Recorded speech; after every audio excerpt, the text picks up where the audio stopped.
So 6ix9ine was being critical of Justin Bieber and Ariana Grande for using what are called bundles to sell more records. Right. And I guess what a bundle is, you guys correct me if I'm wrong, but you basically say, yo, if you buy merch, you get a free album with the merch, but Billboard counts that album as a merch sale.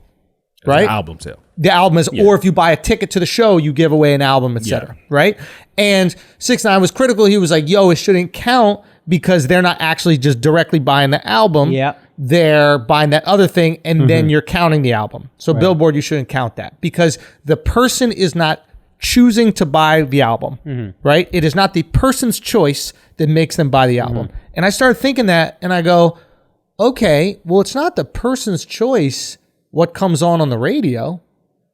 Matter of fact, what gets played on the radio, I mean, we've known for years, is manipulated through connections with record labels, etc. So if you don't count bundles, should we not count any play that isn't dictated by the consumer? Radio's a little different because it's supposedly people calling in and requesting songs.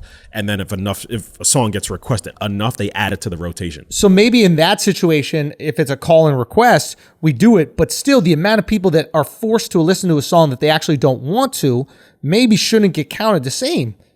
You see what I'm saying? Like, yeah, I don't think a radio spin is the same as someone buying a record. It's not even close. It's not even like close. A millifraction. Exactly. Yeah. So what they've doing is they break up the difference between a spin, a purchased album counts way more than just a stream. There's all these different ways to break it up. That being said, the person listening to radio is not making the choice to listen to it. And I'm really curious, what if you just made it about audience choice? And it's just like, yo, if the audience chooses to listen to that fucking song, then that's what we count. Now, that's where that gets dicey, though, because now with Spotify, you have playlists that curate what people choose. That's another thing. People are paying somebody who runs a playlist to put my song on. And simultaneously... So break the playlist thing down. Mark was talking about that this week. It's the new radio. It is. So break how it works, though. So it's twofold. You have individials that are just like private people that are making playlists that people get on board with and listen to. And then people can follow the playlist. Yeah, exactly. And it just like they'll follow an Instagram account or something like that, and then that playlist will change. Yep, and they'll update it. Like if you follow like Hot Rap 2020, it'll just update with the hottest songs, the hottest rap songs of 2020. Right. And then you also have Spotify who's doing it as well. Okay. And then Spotify will hire DJs to then make their playlist for them. That'll be like a Spotify official playlist. Right. Rap Caviar is one of like the biggest rap playlists that's sponsored by Spotify, and they blacklisted 6ix9ine. Oh. So they don't have his name or any of his music on the playlist, which then like inevitably affect his plays. Significantly, right? So if you have millions of people that are listening to this playlist every day, that's potentially millions of listens that aren't going to 6ix9ine. Exactly. And getting on Rap Caviar is like a big deal. Yeah. Like now rappers will be like, yo, I got put on Rap Caviar. Like, thank you so much. Whatever. So that's akin to like getting played on Hot 97 or Power 105 back in the day. Yeah. Yep. Where it's like my song is on Z100 or whatever like that. And there's arguments to be made that it might even be bigger because you can actually track the metrics. Like you can actually see, oh, my song gets the views. It doesn't go to the radio station. Right. Whereas the radio, it gets played, but you know how many motherfuckers are actually listening to the radio. Spotify. At that time. Exactly. Yeah, and the whole world's got it. So you can actually see, oh, I got put on this playlist and now I have 8 million, 10 million, 100 million more listens. Interesting. So why did he get banned?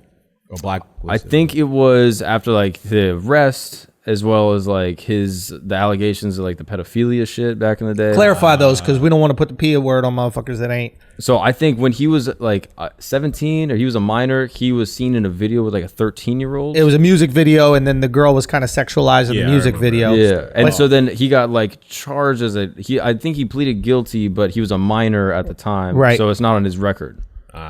Right. So it's kind of like expunged, but for whatever reason, like people use that against him. And he didn't fuck the girl or anything like that. He's not like making out with the girl or anything like that. Right. She was just sexualized in this video. I think that was his video. Right. Right. Which is still fucked up. It's if your daughter, you don't want that. Apparently he didn't know her age, allegedly. Yeah. I just don't want to put that word on a motherfucker and then all of a sudden he's... But those are the accusations against him. And so it was that coupled with his arrest and like snitching and everything that they were like, yeah, we don't want to associate. Yeah, it's just so funny. But it's even more snakish from Spotify because they made the exclusive podcast about him.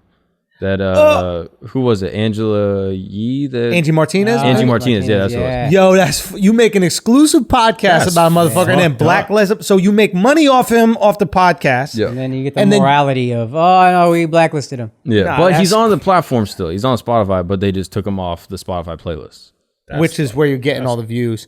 And then for him still to get a Billboard is impressive, a Billboard #1. That being said, he bundled his shit. Yeah. Which I get. It's like you got to play the game the way it's being played. I actually am not against a bundle because someone still has to choose. It still has to be a real fan. Like to me, buying the bundle to get the album, that's a super fan right there. You should be able to be compensated for a super fan supporting your art. Whereas you just being on a playlist, you might not be a super fan of that person. You might just be on this powerful playlist. Yeah, I feel you. But what if, and I'm sure this doesn't happen poke holes in it. But what if you just like the merch? What if the merch is just fire? And what if the merch is dumb cheap, like $1? Now I'm getting a play for super cheap and I sell a piece of merch with it. Well, I guess it would be you'd get an album buy, which still counts. But yeah, that's a great point. Also, it could manipulate. Yeah. That's I'll deliver the whole album for $1. Here, buy this sticker. Yeah, no, that's a good point. Because then I think because of this bundle situation, he actually has the biggest drop from week 1 to week 2. So he had a #1 and then it dropped all the way down to 37. So I have something about that. I think that 6ix9ine's strategy is very similar to our strategy in the game with stand-up, where I don't think he's going for a longevity with an album, right? Like our stand-up strategy is, I want to be in front of you every week. Here's a new clip every single week, and these clips will pop. Some of them will last forever. Some of them might fall off, but it was like, what's more valuable is having each clip and pumping up each clip. And albums, people are like, let me put out this great masterpiece. Kendrick Lamar is going to come out with an amazing masterpiece of an album. People listen to it a few weeks and then it will go away. Almost like a comedy special. People talk about it for a couple of weeks and then it will go away, right? Okay. Like Chappelle's thing last week. Everybody talked about it and nobody talks about it anymore, right? So I think he recognized that and he's like, oh, if I just create buzz every week or every month, a new song every week or every month, I stay high and I don't waste 12 songs on one album and then they're done in 2 weeks. That's smart. Fucking album. I think he really, is that fair to say? Yeah. Mark, what you think about it? Yeah. No, I completely agree. I think his whole strategy is like just get hype in the moment and keep chugging away on like check by check, getting the momentary hype. And then it's like jumping from one lily pad to the next or whatever that metaphor is, in video games where like you bounce. The only thing is his strategy of getting the attention though. Yeah. Like I wish it was just the music that spoke for it. So that's the difference between us, right? Yeah. We rely on content. He relies on antics. Yeah. And so that shit gets old. But imagine you had Jay-Z. Imagine you had Kendrick. Imagine you had one of these motherfuckers that every month was putting out a banger of a song that was just fire and like cool features and amazing. You'd be like, oh shit, this is every single week I get this? Yeah. Like, or every single month, whatever it was, that'd be the biggest rapper in the world, hands down. Yeah, I remember when Good Music was doing those Good Music Fridays. That shit was fire. Fire. We were having like the Lamborghini Mercy and then like it was just banger after banger after banger. That shit was hard. And think about it, even to this day, you're going, Good Music did it. Yeah. You're not saying the artist. Yeah. You're like, Good Music was putting it out and it blew up Good Music. Yeah. So. Yeah. And especially when you can't tour. Oh my God, yes. You can't be on the road. Like this is your only way to like build like continual hype. That's right, because they can't do big shows. Yeah. You have to keep the hype going. You put out an album, and think about it. You put out an album, you're taking that, let's say you work on your album for a month, right? Mm-hmm. You're taking that month, and you're taking that month of brain power and dividing it into 12 different songs. Imagine you just took a month and worked on one song. Mm-hmm. And then next month worked on one song. And now you got 12 songs over the year, but each one gets all your brain power. Yeah. Each one you work on fucking rhymes, every single, it's different musically, obviously, but like every week when we put out the piece, we are dedicating all our brain power to that piece. Mm-hmm. We're not making 12 episodes of this show, The Rant, right? In 1 month and then spreading them out throughout the year. And if we did, they would be worse. It takes every fucking hour that we put in to make that shit good. Imagine an artist like Kendrick Lamar and like a real fucking artist with just one song. Hey, here's one. This is my song this month. But technically, though, they kind of do that because they have like year or 2 or 3 year intervals between the album drop. So maybe they are putting everything into that one song. They just hold it after it's done. If that's their strategy. Sometimes a guy like Yeezy will just go, he's so talented, he'll be like, I'll just do it for a couple of weeks. Like rock musicians used to do that. They like, all right, let's go in this house and like live there and write the album over a month. I guess maybe a Kendrick writes his pieces over a certain amount of time if he does. I think he also feels like, I feel like there's an artistic, like the album has a storyline through it. It all means something. It all whatever. Yeah. And you could theoretically do like, this year is about this, and then this is the year of, and then you could have your album title. And then it's like a thematic year. Yo, and once a month you release a Think track. about that shit. What if you had each song react to the next song based on the new information you know about the world, but you still had a through line going, and all of a sudden at the end of the year you sell the full album and you see the connective tissue that exists between all the songs? That's kind of dope. That'd be hot. And it's like now the album becomes a piece of art in and of itself, and there's a reason to purchase it. And now you hold the full year hostage, attention-wise. You own the year. Oh shit, Schulz dropping a mixtape. Let's go, son. Let's go, son. I think that'd be kind of fire, man, if the musician did that. Yeah. And then, and you know what?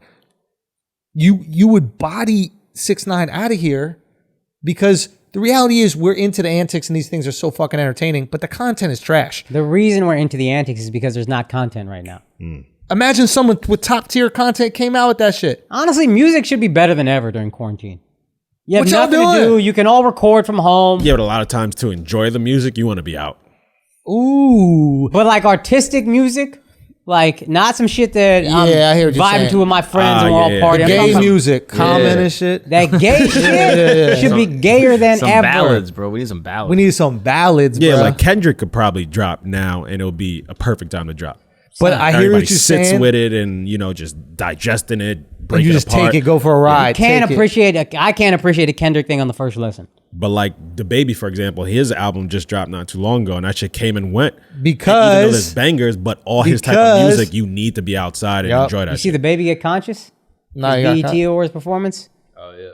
He's a like all his ideas to me are creative. Even the video that he ended up doing like a George Floyd performance, but the music video is him and Roddy Ricch, and they're in like a zombie apocalypse situation. And it's like The Walking Dead. He's always got ideas. The only thing is that it's funny because he's also the Baby, but Lil Baby dropped the Conscious one like a week or two before, and I think he saw how well that did. Oh, so he's like, I'm on it. Yeah.